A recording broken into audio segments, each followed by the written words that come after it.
car again. And I was also thinking, when you are delivering a large cake, whether it be a wedding cake or just some sort of event, and it's a 2-3 tier cake with several different components on it, what do you bring with you? So I have my kit, is what I call it, my oh crap kit, or hopefully nothing happens to this cake kit, of things that I bring with me in case. Okay, so, well, for a wedding cake, if I'm stacking the top tier or top 2 tiers at the venue, then that will have the items that I will need to stack those cakes and to finish off any bordering or piping that I need to do. So they'll have that in it.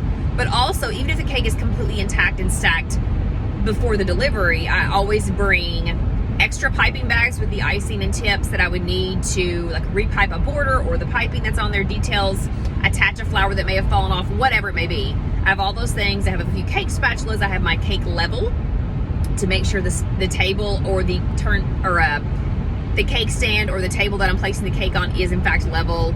I'll bring extra icing. So if I have icing in a piping bag, great, but I'll also bring a little container of icing in case it's needed. I will bring some Viva paper towels for cleanup purposes so I don't make a mess at the venue. But also, you all know, if you've watched my past videos, I use Viva paper towels to smooth out any fine lines in my icing. I wish that I could use Viva paper towels to smooth out the fine lines on my face, but that has not worked thus far. So do you have a kit or a certain number of items that you bring with you for a delivery? I do. It's like a little bit of confidence in a bag for me. So when I walk into the venue, I'm like, okay, if something happens, I know that I can fix it with X, Y, and Z that are in my bag. Do you have that? If so, what do you bring?